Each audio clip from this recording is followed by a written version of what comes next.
আসসালামু আলাইকুম রহমতুল্লাহি অবরকাতুহু।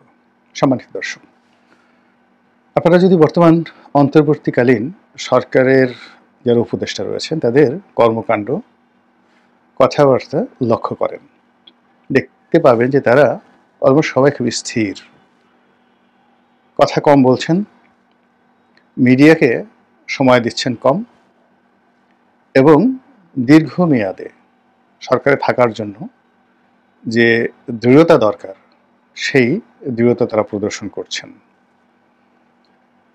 এবং তারা তাদের আপন মনে যে কাজকর্ম করে যাচ্ছেন, এতে করে আপনি ভাবতেই পারেন যে সামনে ডিসেম্বর মাসে, মানে আর কয়েক মাস পরে নির্বাচন হবে, বা ৩-৪ মাস পরে নির্বাচনের শিডিউল ঘোষণা করা হবে। এটি সরকারের যারা কর্তা ব্যক্তি তাদের কর্মকাণ্ড একেবারেই মনে হচ্ছে না। দ্বিতীয়ত, ডক্টর মোহাম্মদ ইউনূস প্রধান উপদেষ্টা রূপে তার যে আত্মবিশ্বাস, ইন্ডিপেন্ডেন্সি এবং তার যে সার্বভৌমত্ব, এটি ক্রমশ দিন দিন বেড়েই চলেছে। প্রথম দিকে তাকে আমরা অনেক দুর্বল অবস্থায় দেখেছিলাম। তিনি কথায় কথায় ছাত্রদের প্রতি কৃতজ্ঞতা জ্ঞাপন করতেন এবং ছাত্ররা যে কোনো দাবি দাওয়া নিয়ে গেলে, কথা বললে তিনি সেটি আমলে নিতেন, ভয় পেতেন, সংকোচ বোধ করতেন বা কৃতজ্ঞতা প্রকাশ করতেন। এটি এখন শূন্য। দ্বিতীয় হলো যে তাকে যারা দুর্বল মনে করতেন, সভা সমিতি মিটিং মিছিল করে সবাই কিছু হলেই সচিবালয় ঘেরাও করো, রাজুতে যাও, তারপর রাস্তাঘাটে যানজট তৈরি করো, আর প্রধান উপদেষ্টার বাসভবন ঘেরাও করো। এটি এখন শূন্যতে নামিয়ে আনা হয়েছে। এরপরে আপনি যদি লক্ষ্য করেন যে তিনি রাজনৈতিক দলগুলোর সঙ্গে দহরম মহরম সম্পর্ক না হলেও চলনসই একটি সম্পর্ক স্থাপন করার চেষ্টা করেছিলেন। তো সেই জায়গাতেও তিনি বেশ একটা স্বতন্ত্র বৈশিষ্ট্য তৈরি করে ফেলেছেন এবং রাজনৈতিক দলের যারা নেতৃবৃন্দ, আগে যারা যমুনাতে যাওয়াটাকে ডাল ভাত মনে করতেন বা ডক্টর মোহাম্মদ ইউনূসকে যে কোনো কথা বলা বা শুনিয়ে আসা একেবারে যাকে বলা হয় ডাল ভাত মনে করতেন, তারা এখন সেই জিনিসটি মনে করছেন না। সবচেয়ে ভয়ঙ্কর যে বিষয়টি সেটি হলো কিছু রাজনৈতিক দল এবং কিছু ব্যক্তি এবং কিছু গোষ্ঠী, তারা প্রথম থেকে মনে করেছিল যে ডক্টর মোহাম্মদ ইউনূস তাদের লোক, বা জনগণ মনে করেছিল যে ডক্টর মোহাম্মদ ইউনূসের সঙ্গে ওই ব্যক্তি, ওই প্রতিষ্ঠান, ওই সংগঠনের ভালো সম্পর্ক রয়েছে। এদের মধ্যে বেশ কিছু এনজিও আছে, তারপর এনজিওর বাইরে কিছু গবেষণা প্রতিষ্ঠান রয়েছে যারা দেশে খুবই সুপরিচিত, আন্তর্জাতিক অঙ্গনেও সুপরিচিত, এবং সুদীর্ঘকাল ধরে ডক্টর মোহাম্মদ ইউনূসের সঙ্গে তাদের একটা সম্পর্ক ছিল। হাল আমলে সেই সম্পর্কগুলো নেই। যারা সব রাজত্বেই, অর্থাৎ আওয়ামী লীগের রাজত্বে, বিএনপির রাজত্বে, এরশাদের রাজত্বে খুবই দাপটে লোক ছিলেন, এই লোকগুলোর মুখ শেখ হাসিনা শত চেষ্টা করেও বন্ধ করতে পারেনি। এখন এই লোকগুলোর মুখ কালো। এদের মধ্যে সবচেয়ে যিনি প্রবীণ এবং যাকে বলা হয় আন্তর্জাতিক খ্যাতির সম্পন্ন, তিনি অতি সম্প্রতি দেশের একটি বড় পত্রিকাতে একটি নিবন্ধ লিখেছেন। এতে বোঝা যায় যে তিনি এবং তার যারা সঙ্গী সাথী এখন কতটা দুরবস্থার মধ্যে আছে। ফলে ওরা বললাম এই অর্থে ওর উপর চন্দ্রবিন্দু দিলে ওনারা যে সম্মানটা বোঝায়, ঠিক তদ্রুপ সেই সম্মানটাই বোঝায়। এখন সমস্যা হলো যে ওনারা ডক্টর মোহাম্মদ ইউনূসকে যেভাবে মনে করেছিলেন যে তাদের পকেটের ট্রাম্প কার্ড, তারা যেভাবে বলবেন সেভাবে চলবে, সেটা হচ্ছে না। ফলে ডক্টর মোহাম্মদ ইউনূস আপন কর্তৃত্বে, একক কর্তৃত্বে তিনি কিন্তু এখন এগিয়ে যাচ্ছেন। দ্বিতীয়ত, পুলিশের মধ্যে যে আওয়ামী প্রীতি ছিল, বিএনপির বিভক্তি ছিল, বিএনপির দাপট ছিল, জামাতের দাপট ছিল, এটি ক্রমান্বয়ে কমতে কমতে কমতে কমতে পুলিশ এখন মোটামুটি একটা নিউট্রাল পথে এগোনোর চেষ্টা করছে, এবং সেখানে সঙ্গত কারণেই এখন যারা পুলিশের কর্তা ব্যক্তি রয়েছেন তাদের সঙ্গে সরকারের, অর্থাৎ অন্তর্বর্তীকালীন সরকারের একটা সম্পর্ক প্রফেশনাল ওয়েতে হয়ে গেছে। ফলে এখন পুলিশ কোনো বিএনপি নেতার হুকুম, জামাত নেতার হুকুম, কিংবা অতীতে আওয়ামী লীগ সরকার আমলে বড় কোনো পদ পদবিতে ছিলেন, আওয়ামী ট্যাগ তাদের ছিল, এই জায়গা থেকে তারা বের হয়ে এসেছে। সর্বশেষ রইল সামরিক বাহিনী। যারা মনে করতেন যে সামরিক বাহিনীর জেনারেল ওয়াকারুজ্জামান থেকে শুরু করে যারা কর্তা ব্যক্তি রয়েছেন, মূল ক্ষমতাটা তাদের হাতে এবং তারা যেভাবে চাইবেন ওভাবেই ডক্টর ইউনূসকে চলতে হবে, এর বাইরে হবে না।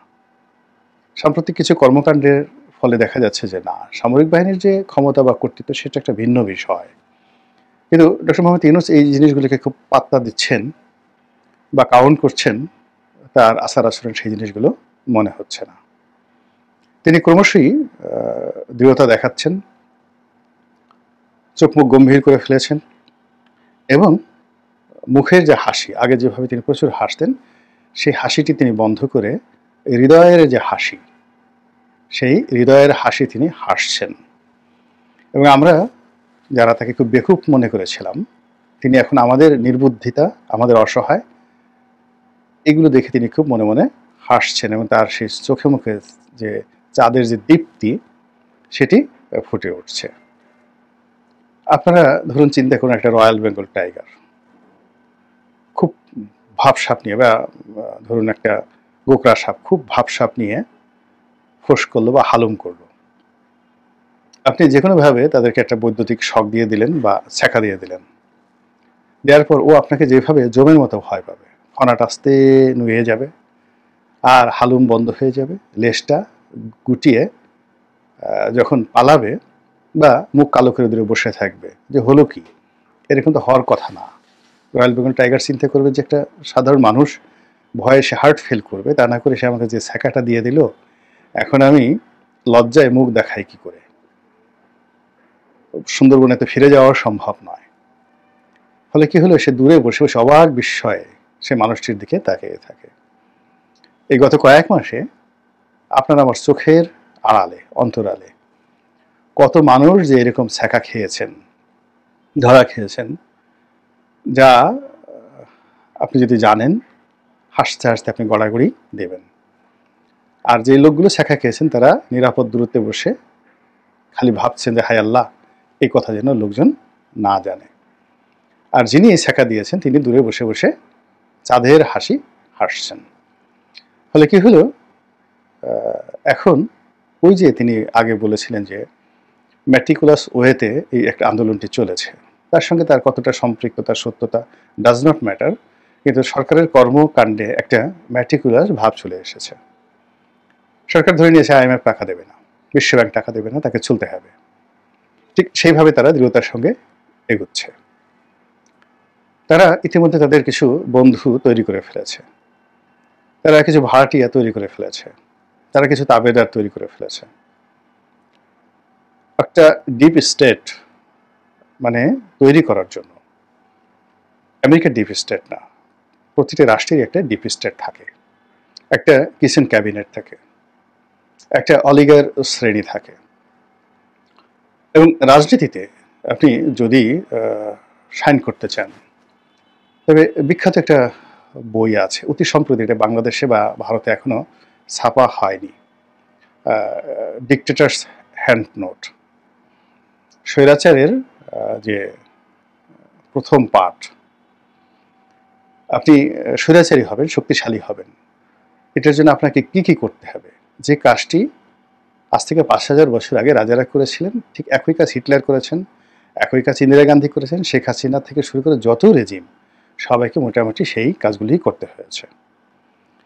এবং এগুলোর মূল ব্যাপার হলো যে সমাজের কিছু দুর্নীতিবাজদেরকে কাছে টেনে নিতে হবে, কিছু অলিগার তৈরি করতে হবে, তারপর কিছু দুষ্ট লোককে কাছে টেনে নিতে হবে, আর এমন কিছু কাজ করতে হবে যেন জনগণ আবার তার পক্ষে থাকে, জনপ্রিয়তামূলক কিছু কর্মকাণ্ড করতে হবে।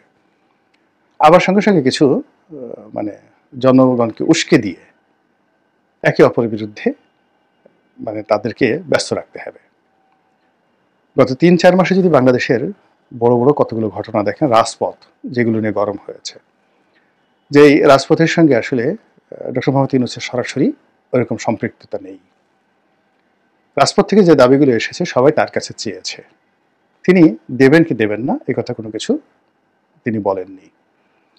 তো সব মিলিয়ে তার যে অবস্থা, সরকারের যে অবস্থা, যা কিছু আছে, এটিতে একটা নতুন মাত্রা যুক্ত হয়েছে।